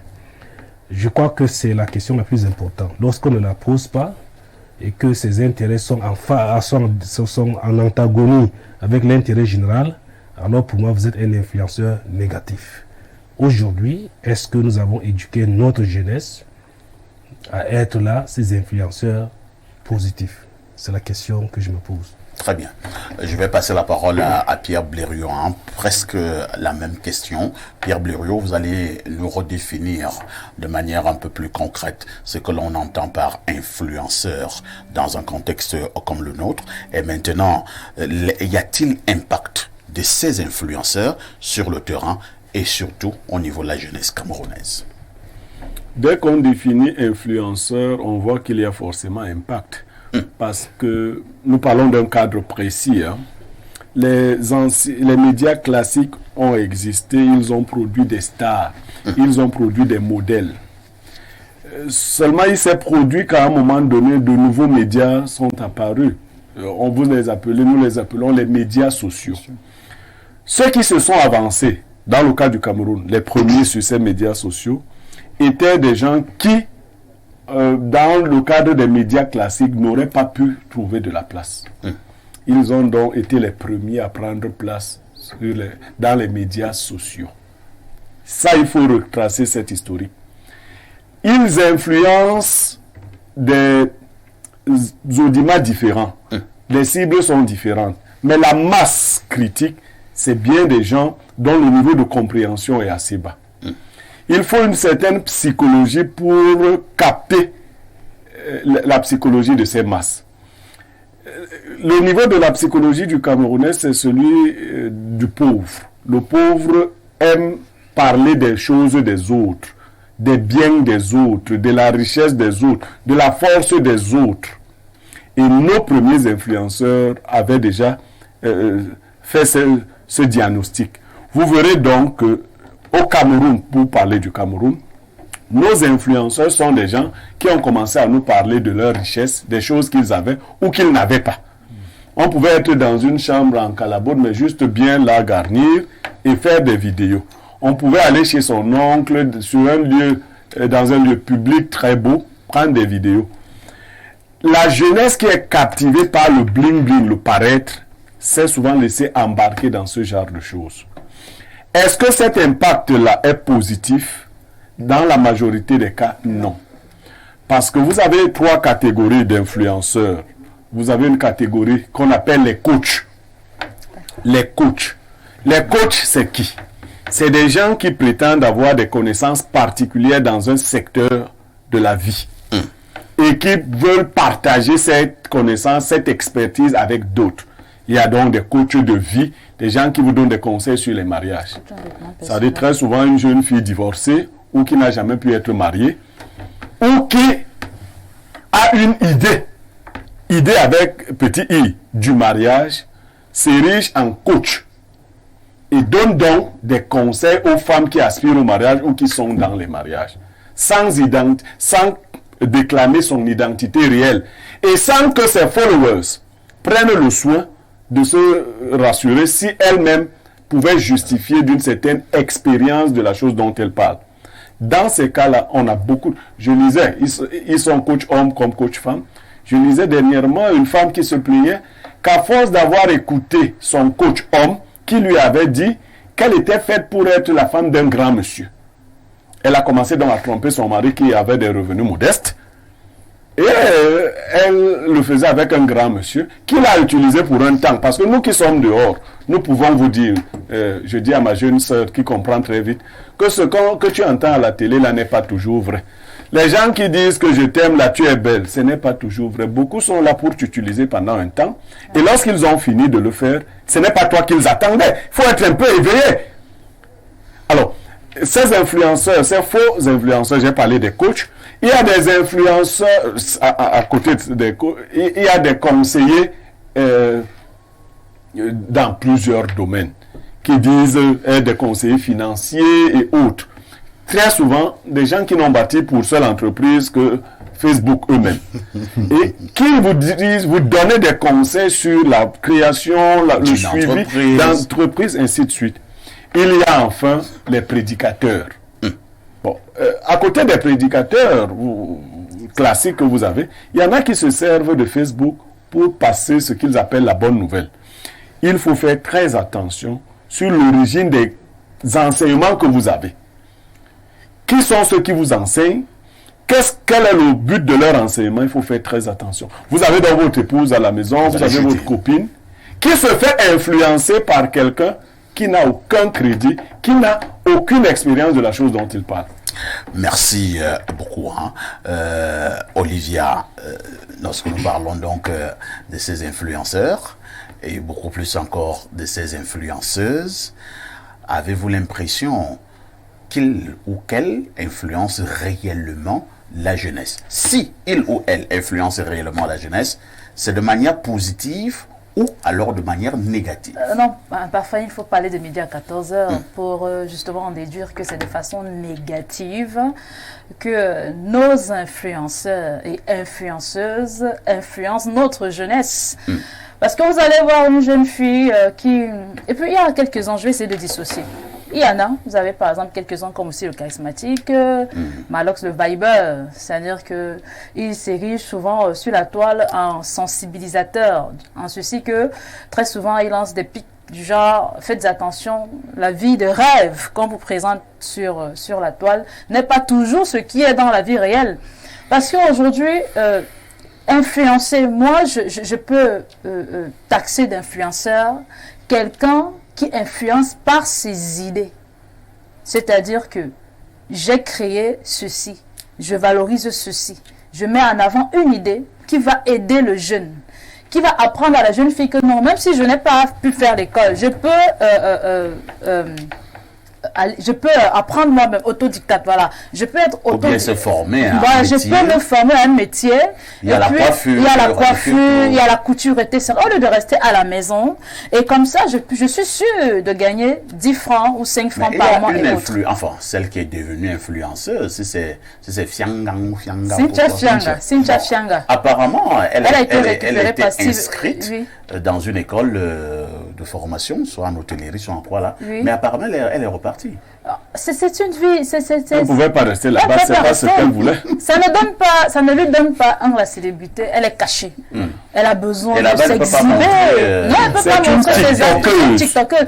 Vous avez vu une vidéo en plein direct, on lui a demandé de mettre la main dans son pantalon. Sans hésiter, Madame Cynthia Fianga l'a fait. Incroyable. Elle a mis la main dans son pantalon et puis on voit comment elle est en train de se trémousser.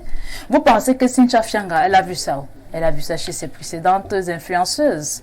Elle a vu là-bas parce qu'elle-même dans son discours, elle a dit « Moi, je vais aussi briller ». Et l'autre jeune dame là, son affaire avait fait écho ici, j'oublie son nom, elle avait un vêtement rose comme ça. Elle te dit que moi je vais être influenceuse partout, à tous les prix, je vais aussi briller. L'une des plus célèbres maintenant, c'est une certaine croqueuse de diamants. En fait, bon, c'est la même... Oui, qui conjugue les adverbes et tout ça. En fait, tu as dit qu'elle a des sorties tonitruantes là, on ne comprend pas s'il y a lui à minuit.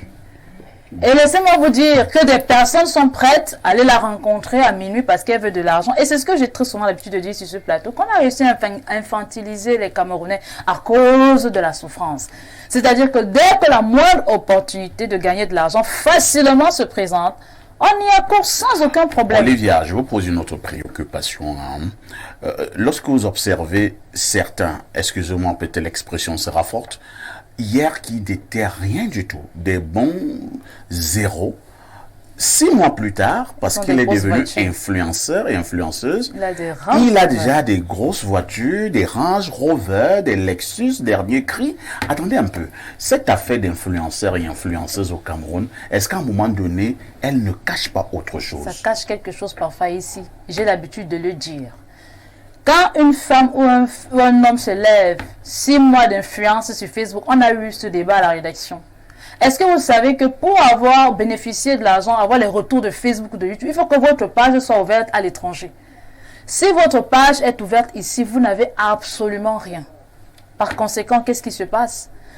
La toile aujourd'hui, pour certaines personnes, c'est du proxénétisme, ce qu'on appelle vulgairement au quartier du vendeuse de piment. Waouh! Et ça concerne tant les hommes. Ça ne suffit même pas seulement, hein, ma chère.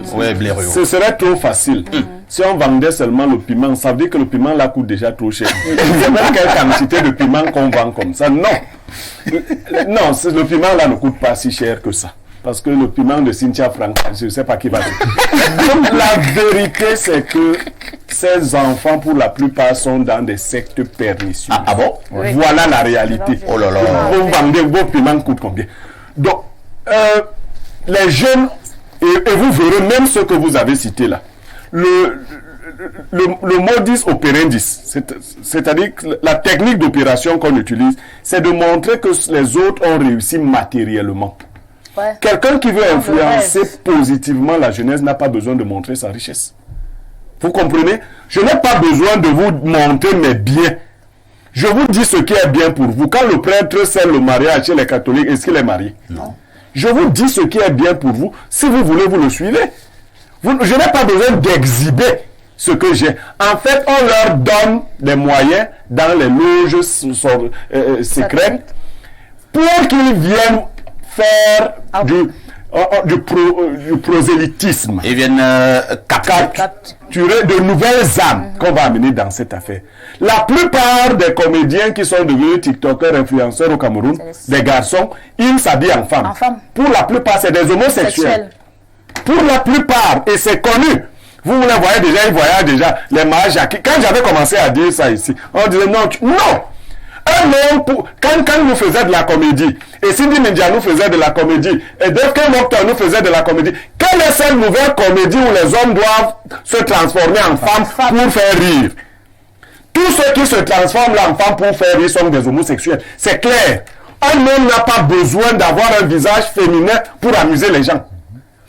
Je cite tous les grands là. Depuis que la comédie existe au Cameroun, vous avez vu quel homme jouer le rôle d'une femme pour amuser? Vous avez vu ça où?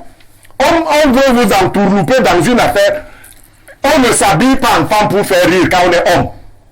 Ça veut dire que soit vous n'êtes pas. Donc tous ceux là que vous voyez là, les trucs des femmes là, c'est une cachotterie, mais ils sont dans leur affaire là. Merci beaucoup. Ici, vous allez continuer, vous allez chuter, Olivier. Ok, voilà, je voulais dire que à l'époque, quand les Ibrahim Chérif, les Barbara et toi, les Denise Despotet nous donnaient envie de faire le journalisme, sont-ils allés sur Facebook pour nous présenter des Range Rover, parce que c'est la voiture des stars. Il y a la Range Rover, il y a la Lexus, ce sont les deux. Il faut avoir la piscine. Voilà, la piscine. Est-ce qu'ils ont eu besoin? Ils sont influencés par leur intelligence. Par leur talent. Par leur talent, c'est ça l'influenceur. Et pour revenir sur les sectes, vous savez que j'oublie le nom de cet homme-là, des médias, qui a réussi à nous prouver que la nouvelle scrocose du diamant est dans une secte qu'on appelle, ou c'est, je sais pas, je vais pas citer le nom, c'est-à-dire il a fait ce qu'on appelle une étude empirique. Il est rentré dans le passé de la jeune dame, et laissez-moi vous dire qu'une année avant ou 2 ans plus tôt, elle avait précisé qu'à cette période-ci, elle serait milliardaire et qu'elle commencerait à partager de l'argent. À minuit. Et net, quand elle a commencé, ce jour, lorsqu'elle fait sa première sortie, la secte lui souhaite officiellement bienvenue, et on cite son nom. Donc vraiment, il est important. Ce sujet maintenant. Il faut que les jeunes arrêtent. Jean-Claude Ofouda, vous avez suivi donc les précédents orateurs. Quelle devrait être l'attitude de la jeunesse face à ces influenceurs et influenceuses?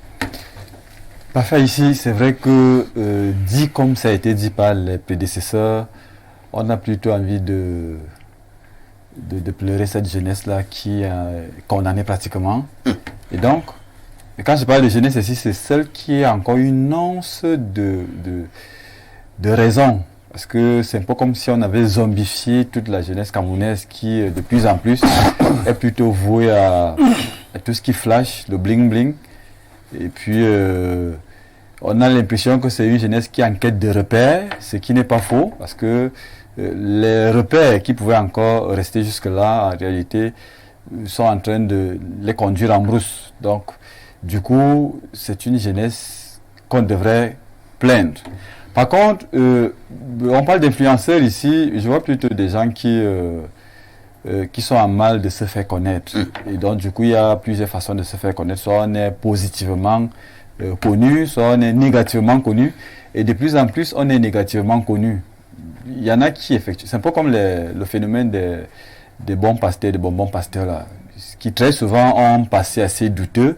Ceux-là qui ont raté leur vie et puis ils rebondissent. Et d'autres disent même qu'ils étaient les grands amis de Lucifer, mangés en tata ensemble. Ils ont du coup des visions parfois très, très incertaines, où ils n'y croient pas eux-mêmes véritablement.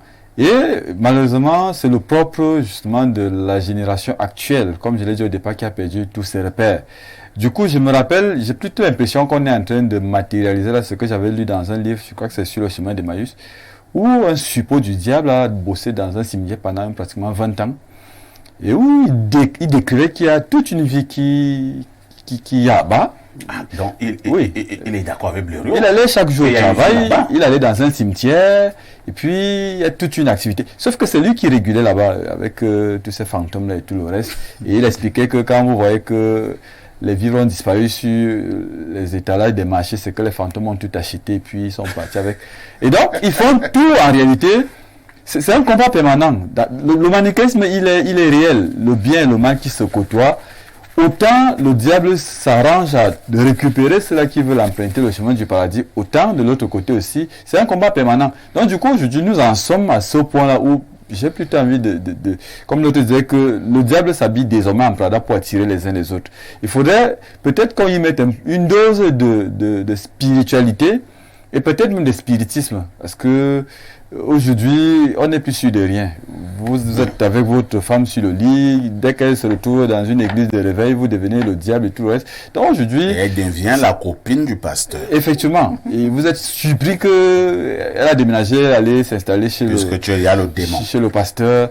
Et en réalité, pour donner un conseil aux jeunes d'aujourd'hui, même s'ils n'y croient pas véritablement, parce qu'ils y croient plus à tout ce qui mousse, on n'a pas de goût, ils croient à la drogue, aux cailloux, et puis tout le reste, au sexe, et puis le vol, le viol. Et c'est difficile. Peut-être qu'il va falloir qu'on commence dès la base, déjà au niveau des écoles, pour que véritablement, on espère. En tout cas, il y a une génération quand même qui est condamnée là. On ne essaie pas de faire grand-chose pour celle-là encore.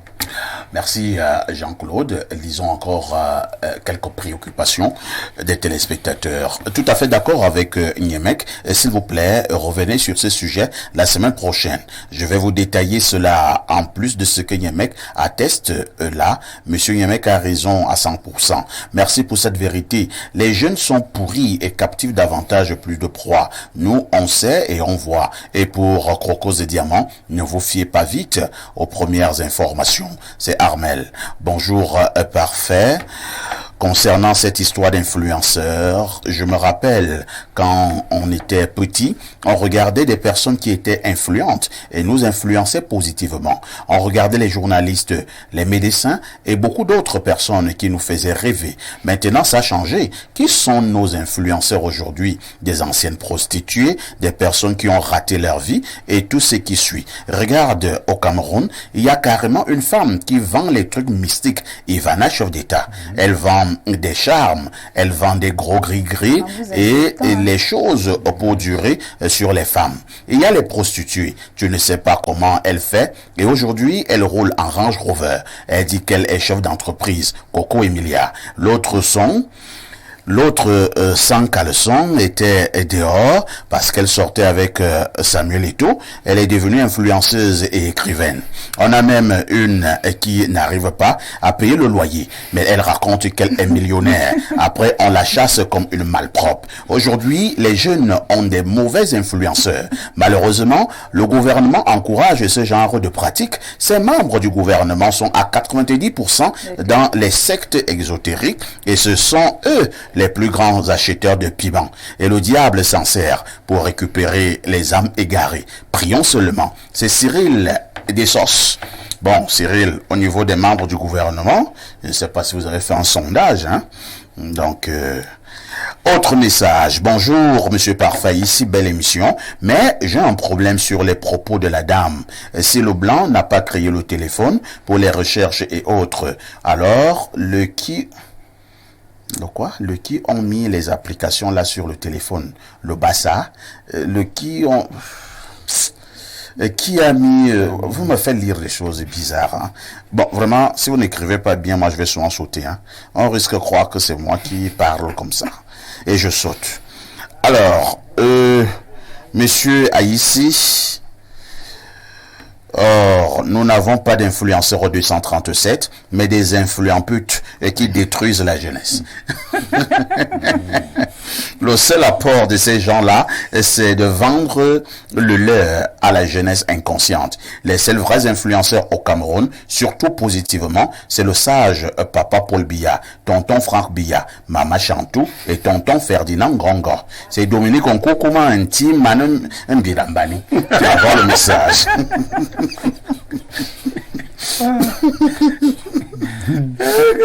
Incroyable. Espace miné. Autre message.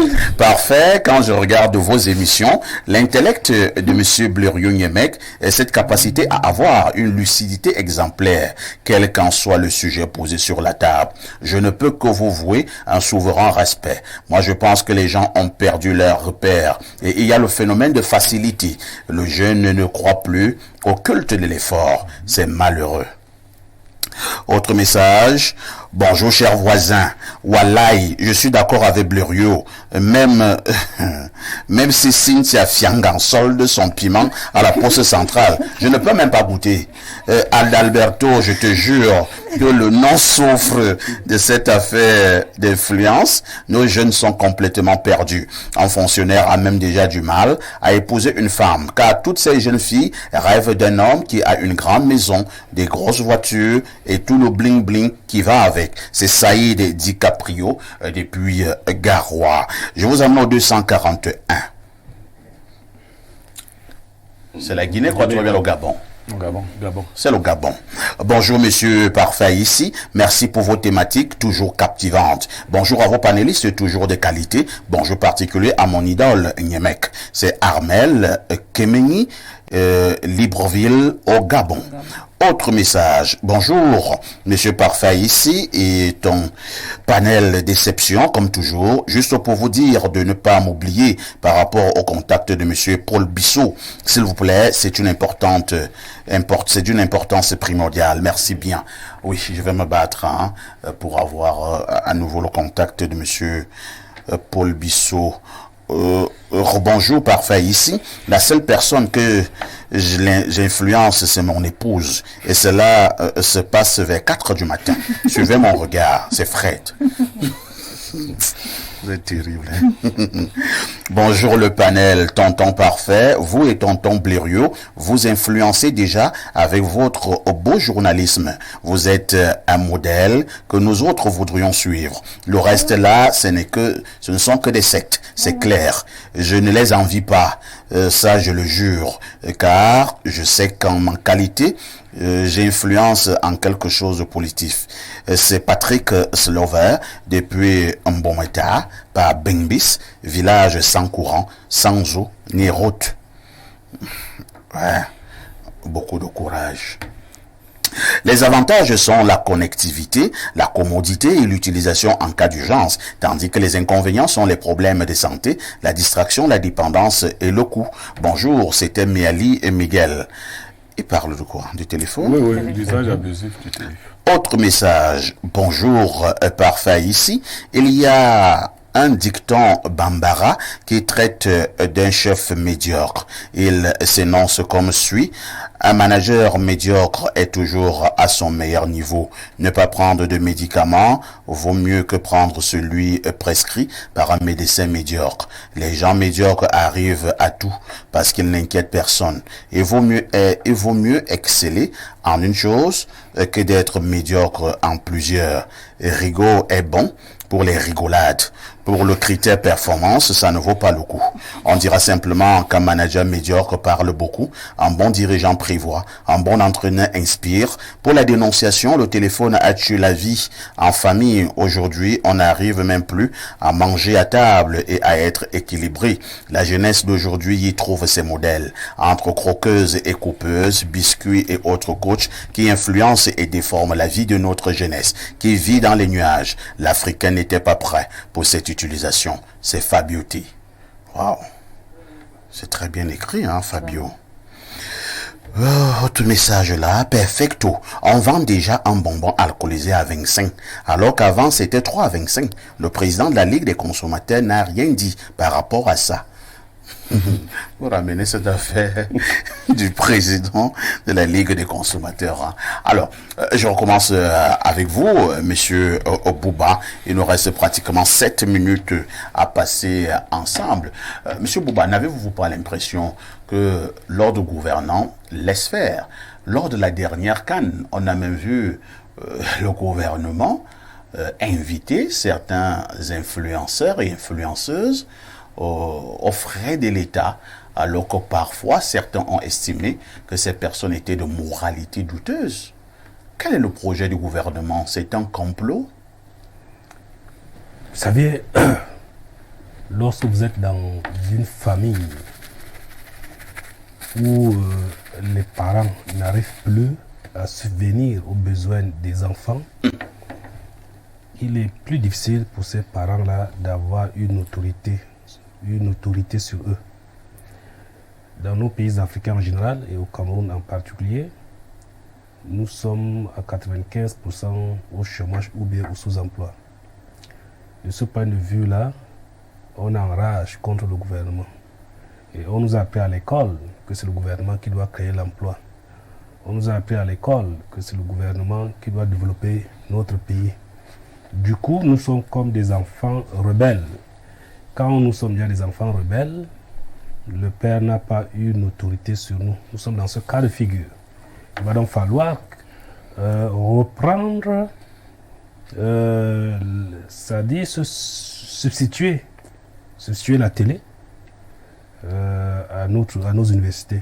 Ce qui n'a pas été enseigné à l'université doit être enseigné dans des plateformes comme celle-là pour remobiliser les masses populaires africaines en leur disant que non, ce n'est pas au gouvernement de créer un emploi. Le gouvernement est un employé du peuple. C'est à nous de construire un peuple qui doit créer plutôt son propre emploi. Peut-être à ce moment-là, la tension baisserait, la colère baisserait et le gouvernement pourra jouer son rôle d'encadreur. Mais aujourd'hui, nous sommes des enfants rebelles. Merci beaucoup. Je ne m'éloigne pas de la préoccupation précédente. Je pose la même préoccupation à Pierre Blériot. Pierre Blériot, nous avons énuméré un certain nombre de déviances, de griefs. Des griefs émanant de ces influenceurs et de ces influenceuses. Le gouvernement est quand même garant de la bonne marche et même du respect d'une certaine pudeur, ainsi de suite, l'éthique. Mais pourquoi pour le cas, par exemple, de ce que vous appelez là influenceur, influenceuse, on a l'impression que le gouvernement est doux? Non, ce n'est pas que pour ce cas-là. On a créé un concept chez nous, la tolérance administrative. La tolérance a pris en fait la forme de la permissivité. On laisse les fausses églises naître, on laisse, parmi les influenceurs, je veux dire, il y a les coachs, il y a les TikTokers, il y a les créateurs de contenu, ainsi de suite. On se sert de leur masse critique, en fait. Parce que si vous êtes un influenceur qui dit de mauvaises choses contre le gouvernement, on va vous arrêter. Vous allez arrêter d'être influenceur. Mais si on sait qu'à un moment donné, vous avez parlé de la CAN, mais parlez aussi de la Coupe du Monde, où on a cru bon de ramasser beaucoup de badauds, et les amener au Qatar, et chacun nous envoyait les photos. Vous voyez, parce que au moins ils vont captiver les masses. Je vous parle de la masse critique. Vous voyez, au début j'avais commencé à dire des choses. J'ai dit non. Je n'avais pas beaucoup de personnes qui me suivaient. La masse commence à se libérer quand le bling bling finit. On n'a pas besoin de mentir à un peuple pour le développer. Mais c'est parce qu'on ne veut pas le développer qu'on lui ment, qu'on paye ceux qui doivent lui mentir. Vous avez posé la question aux prédécesseurs. Pourquoi on a fait venir les gens à la CAN? Mais des gens d'une moralité exécrable qui sont venus. Ça donne l'impression aux jeunes que c'est la voie maintenant. Quand vous voyez, moi je suis triste de voir aujourd'hui un jeune qui dit pour métier, il souhaite être influenceur.